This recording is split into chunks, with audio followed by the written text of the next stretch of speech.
Hey there nation, welcome to the show where we help you to play miniatures wargaming on a budget. It is I, Commander Cheapskate, and welcome to another episode of Cheap Shots, our series that is dedicated to showing you guys how to save money on the wargaming hobby. And on this episode, we're going to show you guys how to cheaply and quickly paint up a box set of Necromunda Cawdor Gangers, and the grand total using the Cheapskate method that we're going to show you, the tips and techniques and supplies that we use, will only cost you $30.62 or to pay up the entire gang looking like this. And compared to what Army Painter and Citadel would require you to paint with their method, that will guarantee you a grand total savings of $158.78. So as you can see in this picture, this is what the end result would look like for these Cawdor Gangers. All 10 of them have been painted up with this kind of fiery yellowish orangish red look going on with them. And we also did some minor conversion work with the heads. We switched out some of the heads for some Skitarii Ranger heads to make it look a little more interesting, because these Cawdor Gangers are being used as a proxy for some Promethean Guild guards that we're using for upcoming Anarchy Road campaign. So that being said, ladies and gentlemen, let's go and talk about exactly how you guys can cheaply and quickly paint up some Cawdor Gangers and save you $150+ at the same time. Alright, so the first thing we do, of course, is prime your miniatures. I suggest looking for the cheapest black primer that you can possibly find. I use Rust-Oleum's flat black primer. I got my local Walmart for $3.99, and what I did is just give the once over for the entirety of the gang to give a good solid black base coat. The type of look I'm going for this Cawdor gang is kind of like this fiery ashen look to them.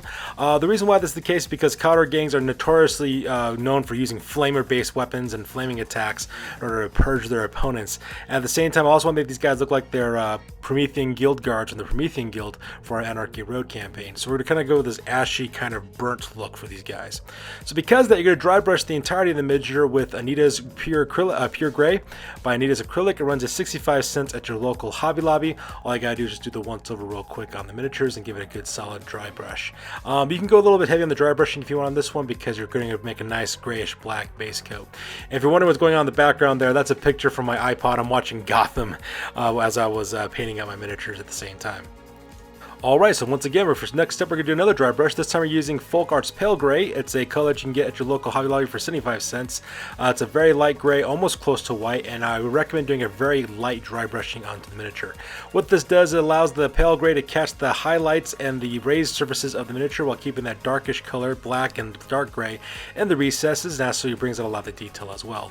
So it looks absolutely fantastic, giving them a nice kind of ashen look to them as well. My suggestion to you is to start with a very light dry brush at first and slowly layer on brighter colors if you need to, because after all, when it comes to dry brushing, it's very easy to add more onto it, but it's very difficult to go back.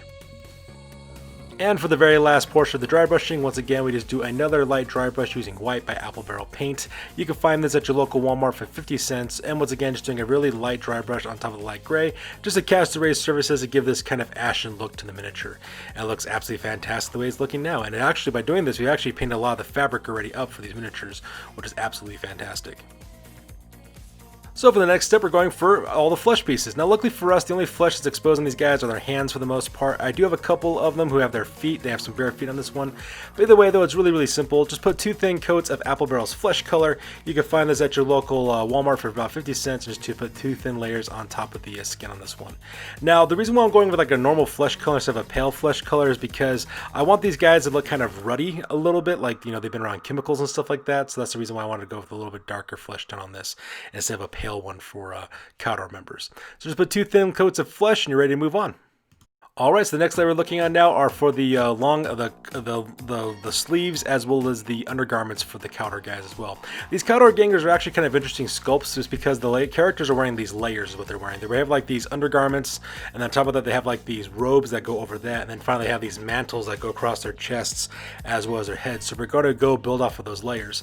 So the very base layer we're using Skyline for that one. And that Skyline color by Folk Art's a nice grayish brown, blue color. It's got a really nice contrast to the orange and red I'm planning on using on these guys. So because I did things like the sleeves as well as the pant legs of their undergarments, I just did a single coat of this stuff. And it's okay if the color bleeds through in the base coat.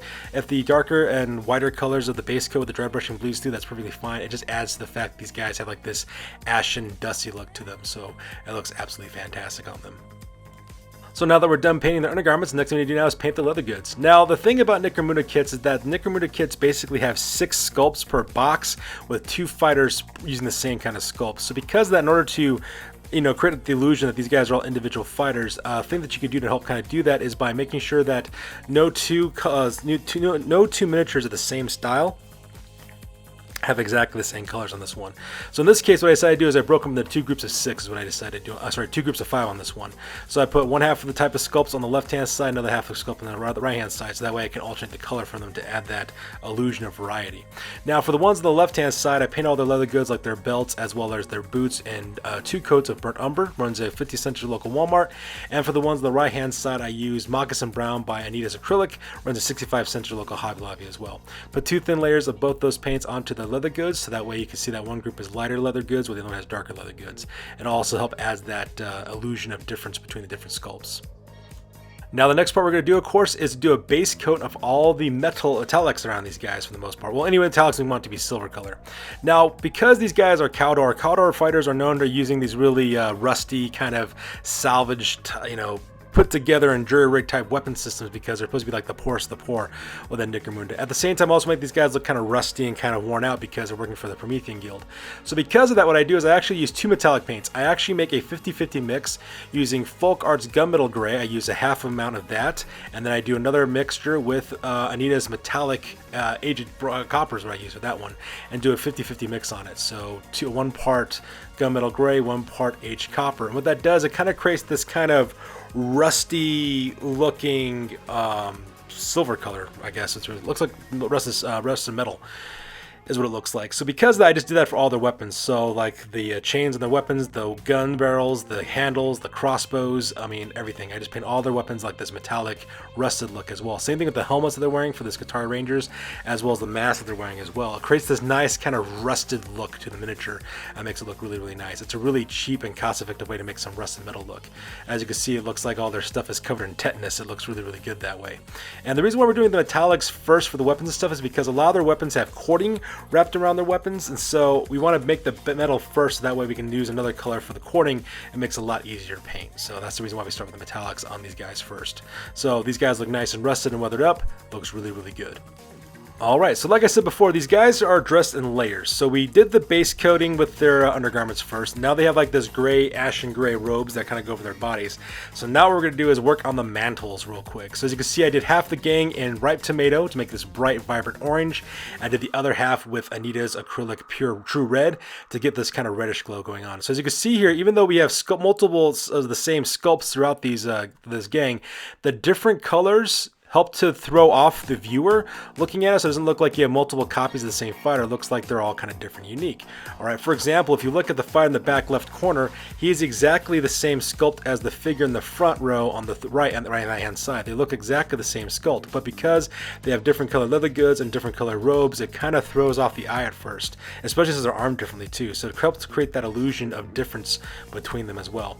Now you will need to put 2 thin layers of ripe tomato and 2 thin layers of Anita's true red on these mantles and hoods that they're wearing, because that dark, that grayish color might show through. So just put 2 thin layers on it, and then you're ready to move on to the next step, which is a dry brush.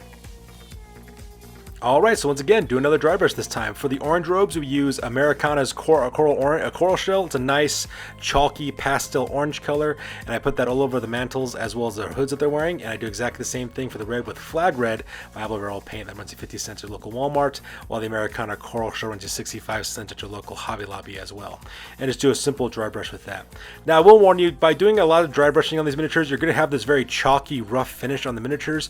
Don't stress out if you see that, and the reason why is because when we do our oil wash, it'll help to smooth out those transitions and those colors and help blend the colors together to make them merge seamlessly. So if you see that chalky pastel look, do not freak out. It's all part of the process.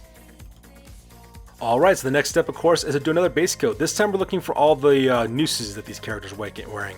A lot of the Cawdor Gangers have these nooses tied around their neck to represent the fact that they're like executioners in the Middle Ages as well as ropes around their hips and their waists to act as belts, in which case I picked that on 2 thin layers of Territorial Beige by Apple Barrel Paint. It runs a 50 cents at your local Walmart. It's a nice bright tan color that kind of contrasts nicely with the orange as well as the red on these guys' hoods and their mantles. So as you can see there, it looks really, really nice. So just put 2 thin coats of Territorial Beige and you're ready to move on. Alright, so the next step, of course, is to do another base coat with 2 thin layers of King's Gold, and this time we're focusing on all the cording and wrappings around their weapons.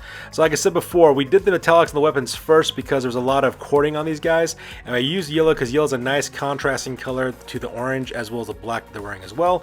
It's also a nice contrast to that grayish blue color as well as the gray ashen look of their robes, so it just contrasts really nicely as well. So you can see in this picture, I just picked out all the cording and wrapping that's around their weapons, around the grips of their weapons, around the bindings of their weapons. It looks like this really kind of improvised look for it, and plus it kind of gives you this illusion of ash and flames because it got red, orange, and gray for the flames, and you know, just makes it look like these guys are on fire, which is an added bonus for this gang. So put 2 thin layers of King Gold and you're ready to move on. So most of the miniatures are now finished up. The last thing we need to do now is start working on some of the finer details on these miniatures. Things like the lenses of the Skitarii masks, as well as the glass bottle of the Molotov cocktails being carried by one of the fighters. So for that glass bottle that's being carried by one of the fighters, that Molotov cocktail, use winter green, just 2 thin coats of that. It's a nice pale green. It looks really good for glass bottles.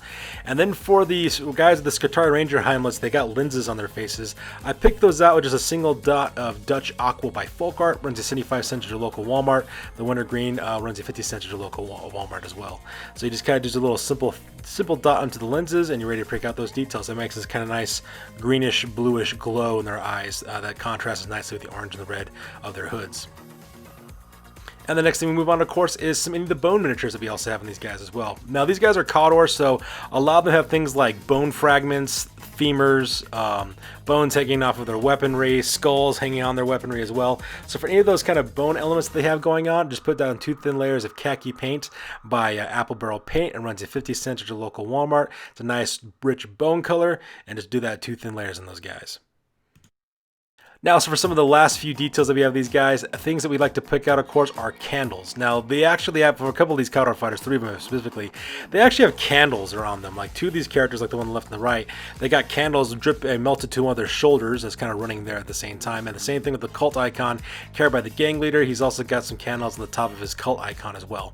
So I use bright magenta. It's a nice bright pink color. It also kind of reminds me of like candles you find in churches that they light during church ceremonies and stuff like that. So it looks really cool in that. Just put 2 thin layers of bright magenta, and then you're ready to move on to the detail work for the candles.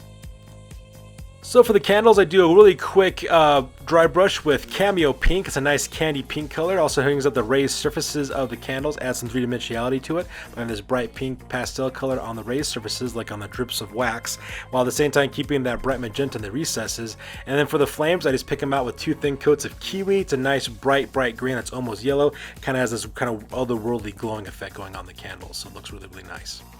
And now it's time to move on to the finer details. The last thing we're going to do real quick is paint out the respirator hoses that are on the helmets of all the Skitarii Rangers.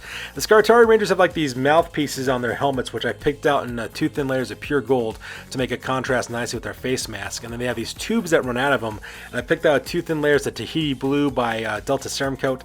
Delta Serum Coat costs about 65 cents at your local Hobby Lobby, while the Folk Art costs 75 cents at your local Hobby Lobby as well. At the same time, I forgot to mention, I also picked out the bullet casings that are on the outside of some of these pole arms that these guys are carrying as well. But 2 thin layers of that. And with that being done, now we move on to the base real quick.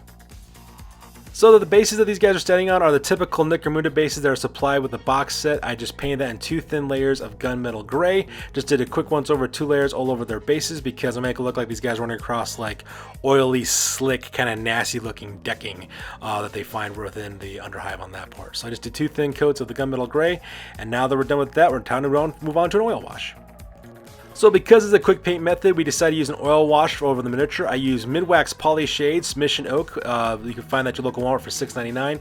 I thinned it down with a little bit of paint thinner and painted all over the entirety of the miniature. As you can see, this oil wash does a nice job of flattening down that chalky texturing from the dry brushing earlier. Also helps to blend the different layers of colors together as well and kind of smooths out those transitions. The oil wash also seeps into the recess of the miniature, bringing out a lot of the details. As you can see here now, a lot of the detail that wasn't seen before, like the folds, the fabric, the cording that they're carrying around, the textures of the nooses, the textures of the base. It brings it all out and does a really beautiful job of doing this. Now you could use, of course, Army Painter Strong Tone in order to do this quick paint method, but Army Painter Strong Tone costs like $32 a can, while the mid-wax poly shade only costs you a little under $7. So that's what we do. Now once you get done with the poly shade, I might just suggest to use leave the miniatures for 24 hours for them to dry as well as cure, and once you're done with that, you're ready to move on to your next step.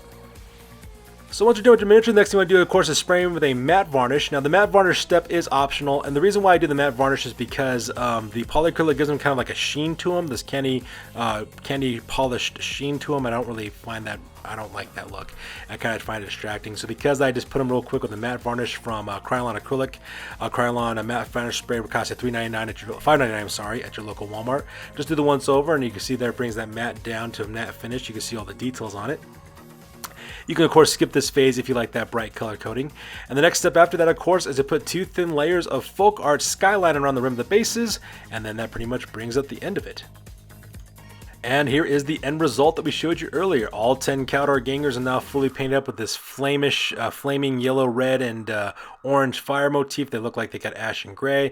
They look rotten, they look dirty, they look rusty, they look absolutely fantastic. And it only took me about 2 evenings worth of painting in order to get it done. So made it done really, really quickly as well as cheaply. So like we said before, the grand total, assuming about everything on our cheapskate method list, it will kind of give you a grand total of $3.62. Sorry, not $3, $30.62. So now we're done talking about the cheapskate method. Let's go and talk about the shopping list you'll need to buy using Citadel as well as Army Painter techniques and supplies, and talk about the total savings cost there. Alright, so assuming you're buying everything for the first time on the Citadel and Army Painter checklist, first off you need to buy a can of Chaos Black Spray to do the priming for your miniatures. That costs you $17. And then you'll do dry brushing of Slanesh Gray, Ulthuan Gray, as well as White Scar, which all cost you $4.55 a piece. You'll then need to do 2 thin layers of Cadian Flesh Tone, which also runs you $4.55 for the flesh. You'll then need to use Rust Gray to paint out the undergarments for their clothing, which also runs you $4.55 there. Now for the leather goods, you'll need to use Wildwood as well as XV88. Wildwood costs you $7.80, while XV88 costs $4.55. And to paint up their weapons, you'll need a 50-50 mix of Lead Belcher and Brass Scorpion, which both cost you $7.80 for all the metallic pieces. Now for their mantles as well as hood, you'll need to use Troll Slayer Orange as well as Mephiston Red. Those both cost you $4.55 for those. And then of course you'll need a dry brush of Luganath Orange as well as Wild Rider Red, and those also cost you $4.55 for those. Now for the cording and the grips of the weapons, you'll need to buy a pot of Everland Sunset, $4.55 there. And for the finer details, things like the lenses of the eyes as well as for their tubing of their body, tubing of their gas masks, you'll need to buy Aethermatic Blue as well as Gauss Blaster Green, which runs you $4.55 for the Gauss Blaster Green and $7.80 for the Aethermatic Blue. Now for the bone pieces, you'll need to pick out a Morghast Bone, which runs you $4.55, and then for the candles, you need to base coat those in Screamer Pink, it runs you $4.55, and then dry brush with Emperor's Children, which also runs you another $4.55. And for the final details, like the glass bottle of the Molotov cocktail as well as the tubing on their breathing apparatuses, you'll need to use Moot Green and Baharoth Blue, which also runs you $4.55. Last thing to do now, for all their gold painted accents on their mouthpieces of the respirators, you'll need to use Retributor Armor, which runs you $7.80. You'll then need to do an oil wash using a can of Army Painter Strong Tone, which is $32 for that. And then of course the optional step is of course using Munitorium Varnish in order to spray the miniatures down to get that matte finish. And then of course you'll rim the base with Rust Gray, which you purchased earlier at $4.55. Now assuming that you're buying everything on the Citadel and Army Painter list in order to paint this way, you're talking about a grand total investment of $189.40 to buy all these materials. Now when you take the total amount that it takes to buy the cheapskate method, and once again assuming that you gotta buy everything on the list for the very first time, we're talking about a grand total investment of $30.62. When you subtract $30.62 from the $189.40 for the Citadel Army Painter method, you're talking about a grand total savings of $158.78, which you can of course then use to buy whatever you want or not spend at all. It's entirely your call on that part. So there you have it, ladies and gentlemen. That's how you guys quickly as well as cheaply paint up some Necromunda Cawdor Cawdor Gangers using our Cheapskate methods. As always, please feel free to like, comment, and or subscribe. You guys' input is valuable to us as always. Also check us out on Facebook, Instagram, as well as blogger.com for all the latest greatest hobby news related to our channel. That's good for this one, you guys. We'll catch you guys next one. Peace out and stay classy.